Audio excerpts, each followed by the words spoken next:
According to American media reports, Ukrainian President Volodymyr Zelensky will visit the US on Wednesday, despite usually attending meetings via video calls. The international community condemned the Taliban's ruling of banning women attending university in Afghanistan with immediate effect. We will win. Ukrainian President Volodymyr Zelensky is preparing to visit Washington on Wednesday, according to US media reports. If confirmed, it'll be the first known trip outside Ukraine since Russia's invasion began in February. The trip to Washington is set to include an address to Congress on Capitol Hill and a meeting with President Joe Biden. It comes as lawmakers have reportedly agreed to send Ukraine a €1.8 billion military package that will for the first time include a Patriot missile. Zelensky has previously addressed various parliaments and international organizations by video, and he has sent his wife to foreign capitals to ask for assistance. House Speaker Nancy Pelosi has encouraged lawmakers to be on hand for Wednesday evening's session. In a show of defiance, the Ukrainian president has visited troops fighting in the front-line Donbas city of Bakhmut. Volodymyr Zelensky presented medals to soldiers battling to drive Russian forces back from the besieged eastern settlement. While the army may be holding their ground, it's a different story for the dwindling population there, with many being forced to evacuate. When you go to bed, you pray. Every night, you get up, you pray. Every night and morning, that you're still alive, and for it to stay that way, every time. We've lost track of the days, but today is Saturday, Sunday. Far away from the front line, the Russian president has also been handing out honors. In an address marking Security Agencies Day, Vladimir Putin acknowledged extreme difficulties afflicting Kremlin officials. I would especially like to mention the divisions of the security agencies that have begun to operate in new regions of Russia. Yes, it is difficult for you now. The situation in the Donetsk and Luhansk People's Republic, in the Kherson and Zaporizhia regions, is extremely difficult. Among those receiving medals were the Moscow-installed leaders of the 4 Ukrainian regions occupied and annexed by Russia. As the war grinds on, none of these territories are actually fully under Moscow's control. There's been an international outcry following the order by Afghanistan's Taliban rulers to introduce an indefinite ban on university education for the country's women. It further restricts women's access to formal education, as they were already excluded from most secondary schools.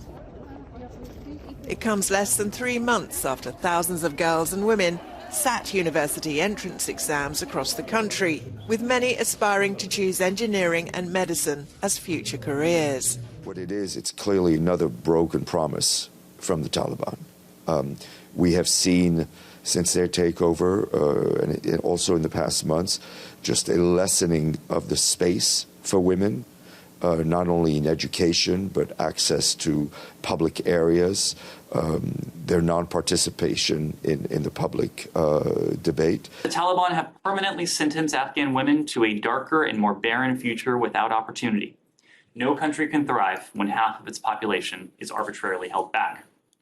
Education is an internationally recognized human right, and it is essential to Afghanistan's economic growth and its stability. Women have already been pushed out of many government jobs or are being paid a slashed salary to stay at home. Last month, they were prohibited from going to parks, fun fairs, gyms and public baths. Leading Taliban members and Afghan clerics are opposed to modern education, particularly for girls and women. However, the international community has made the right to education for all women a sticking point in negotiations over aid and recognition of the Taliban regime.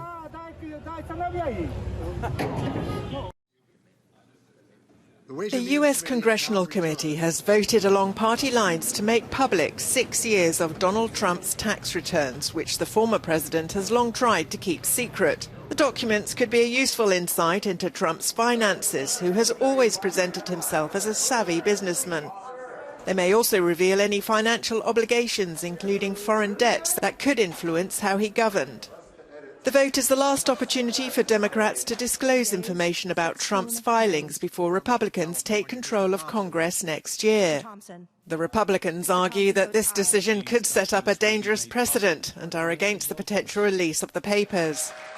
The move comes at a difficult time for the former president, who hopes to run again for the White House. The Trump Organization was recently convicted of tax fraud charges, and earlier this week the January the 6th riot panel recommended that the Justice Department pursue criminal charges against former President Donald Trump over his efforts to overturn the 2020 presidential election. They can try to steal. It's confession time in the European Parliament corruption scandal. Eva Kaili, the former vice president of the institution, is said to have admitted asking her father to hide money. He was intercepted by the police nearly 2 weeks ago now with a suitcase full of cash as he left his hotel in the European district. According to Belgian newspaper Le Soir, Kaili confessed that bags of cash had indeed passed through her flat via her partner, Francesco Giorgi, and former Italian MEP Pier Antonio Panzeri. According to the latest information, the former Italian parliamentarian is the leading figure of the alleged criminal organization, accused of corruption and money laundering. He also admitted his responsibility during a hearing, but accused another MEP of having received gifts. Italian judges authorized the extradition of Panzeri's wife on Tuesday, through whom the gifts were allegedly channeled. But their lawyer says his wife denies the accusations. She denied basically everything. When a person is in this situation, clearly she's worried. Panzeri founded the NGO Fight Impunity in 2019, which he allegedly used to set up his criminal network said to be for the benefit of Qatar and Morocco. On paper, the association appeared respectable. Its board of directors included 2 former European commissioners, a former French prime minister and the former head of European diplomacy, none of whom are under suspicion. The 20 or so searches carried out resulted in the seizure of 1.5 million euros in cash from the homes of the accused and their relatives. Greek MEP Kaili will appear before the Belgian courts on Thursday.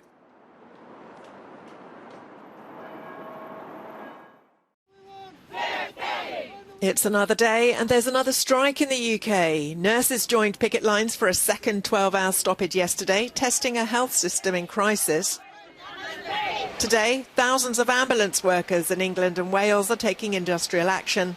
But this time, around 1,200 armed forces staff are being drafted in to cover the walkouts. They have all undergone a certain amount of training. So members of the armed forces will be providing non-clinical support and in the form of ambulance driving, and they will be assigned to non-emergency tasks, so there should be no scenario where they need to run red lights. Their task is, as I say, non-life-threatening. If it is life-threatening, then paramedic crews will be deployed to that incident. The health workers join railway staff, passport officers and postal workers in the UK's biggest strike wave for decades. They're fighting for better pay and improved working conditions in response to a cost of living crisis driven by soaring food and energy prices in the wake of the COVID-19 pandemic and Russia's invasion of Ukraine.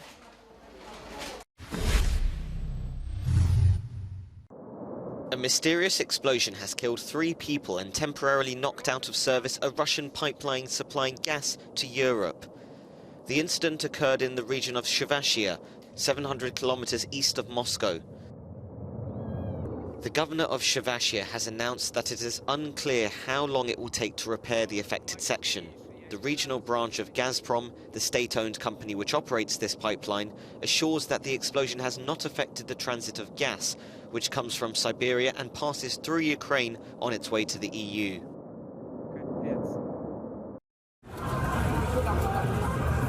Atrocious wintry weather has left hundreds of travellers stranded at Keflavik Airport in Iceland, with all international flights cancelled and no indication of when they might be rescheduled. With Christmas fast approaching, some fear they won't get home in time.